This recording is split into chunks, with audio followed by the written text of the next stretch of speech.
You see Gaza on the news every single day. Fire between Israel and Hamas has been in place for nearly 2 months. The bombs, buildings collapsing, people running, and most people watching have the same question: why? Why is this happening? Why Gaza specifically? The news never goes back far enough to explain it, because if they did, the story wouldn't start in Gaza, not in Israel, not even in the Middle East. It would start in London in 1917 with a single letter written by a British politician that promised a land to people who didn't live there, while ignoring the people who did. So everything you're watching today is the consequences of that letter. And by the end of this video, you will understand this conflict in a way most people never do. Before we go anywhere else, I'm going to show you what Palestine actually looked like before the conflict started. In the early 1900s, Palestine was a land under the Ottoman Empire. Take basically, it had cities, villages, farms, markets, and functioning society. The population was made up of mostly Arab Muslims and Christians, people whose families had lived on that land for generations. There was also a small Jewish community, about 8% of the population, who had lived alongside the Arabs for centuries. This wasn't a perfect society, but it was a society. People lived there, built homes, raised families. Before the First World War, the population of Palestine consists of nearly 700,000 people, of whom about 85,000 were Jews. The remainder were Arab-speaking people who were culturally and linguistically connected to the wider Arab world. That's the land Britain was about to make promises of. To understand Gaza, you need to understand what Britain did during World War I. Britain was desperate for allies to help them fight the war, and they looked at the Middle East and saw an opportunity. So they made promises, not one promise, 3 promises about the same piece of land to 3 different groups at the same time. In 1915, Britain sent a letter to Arab leader Hussein bin Ali saying, "Help us fight the Ottoman Empire, and when the war is over, we will support an independent Arab state, Palestine included." Arabs believe this. They send their sons to fight and die for Britain based on that promise. 3 promises, 1 land, all contradicting each other. In 1916, while Arab soldiers were dying in the desert fighting for Britain, 2 men suddenly ruled as great: a British diplomat named Sykes and French diplomat named Picot. They divided the entire Middle East between Britain and France on a map. No Arab was told. In 1917, Britain's Foreign Secretary Arthur Balfour wrote a letter to Jewish leaders promising to establish a national home for Jewish people in Palestine, a land where Arabs made up of more than 90% of the population at the time. In just 2 years, Britain promised Palestine to the Arabs, then secretly gave to themselves, and France then promised it to the Jews. And when the war ended, instead of keeping any of those promises, Britain walked into Palestine and said, "We are running this ourselves." That decision made in London is the root of everything happening in Gaza today. During the 1920s and 1930s, Jewish migration to Palestine increased dramatically. Many were fleeing persecution, especially after Hitler came to power in January 1933. Jews were being targeted, attacked, and eventually sent to concentration camps.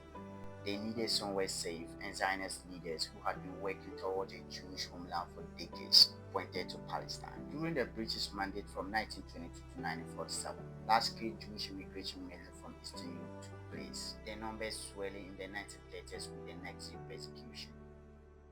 Arab Palestinians watched this happen and felt threatened.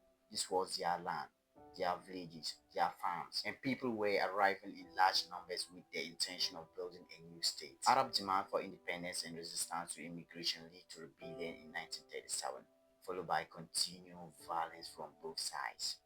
Britain was stuck in the middle.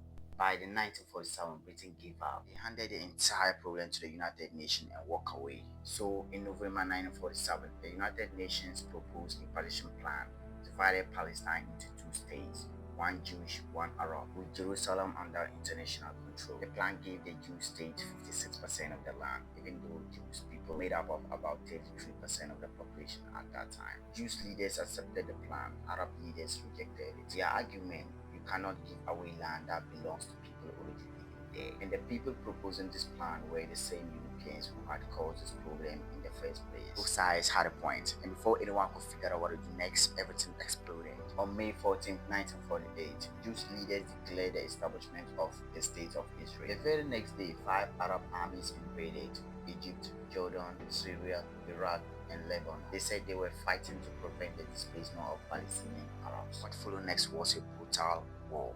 Zionist military forces expelled at least 750,000 Palestinians from their homes and lands and captured 78% of historic Palestine. 750,000 people forced from their homes in one war. Palestinians call this the Nakba, a catastrophe. Now, where did 700,000 people go? Many flee to neighboring Arab countries, but tens of thousands flee to one small strip of land on the Mediterranean coast, Gaza. By the end of the war, 25% of mandatory Palestine's entire Arab population was in Gaza, though Gaza constituted only 1% of the land. Think about that, a quarter of a million displaced people crammed into a tiny strip of land the size of a small city, like Philadelphia in the United States. That's how Gaza became Gaza. Not through politics, not through tribes, through war and displacement, and nowhere else to go. After the 1948 war, Egypt controlled Gaza, but Egypt didn't want Gaza. They didn't make Palestinians Egyptian citizens. They couldn't leave easily, so they were stuck. Then, in 1967, Israel fought another war, the Six-Day War. In 6 days, Israel captured Gaza from Egypt, the West Bank from Jordan, and the Sinai Peninsula.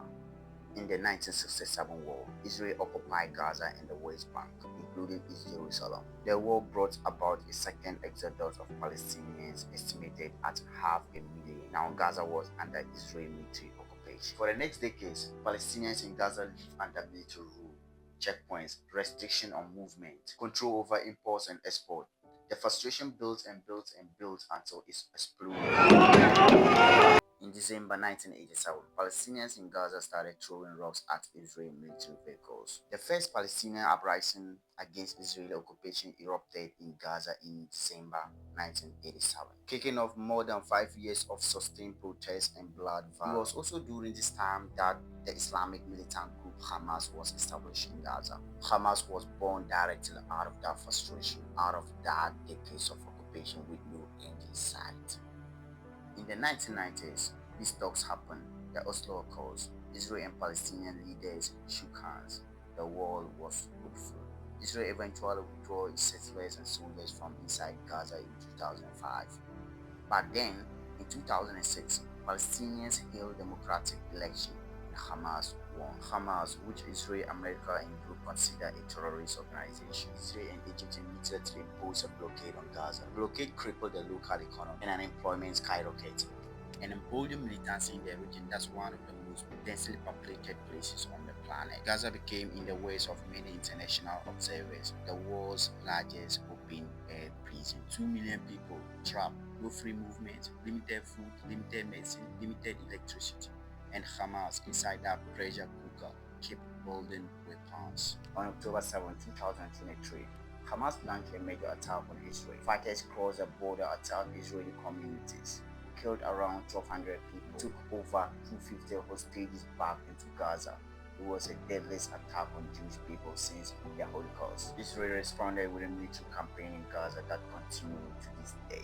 The destruction has been enormous. Tens of thousands of Palestinian civilians have been killed. Much of Gaza has been flattened.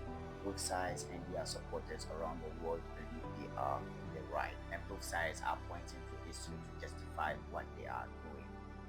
So now you understand why Gaza is what it is. It's not just about October 7. It's not just about Hamas. It's not just about Israel. It's about the land that was promised to many different groups by Britain in 1917. A war in 1948 that displaced 750,000 people into a tiny strip of land. A blockade that turned that strip of land into a pressure cooker with no way out. I'm going to tell you this. No conflict makes sense without its history. The history of Gaza starts with a letter. Anyway, see you in the next video.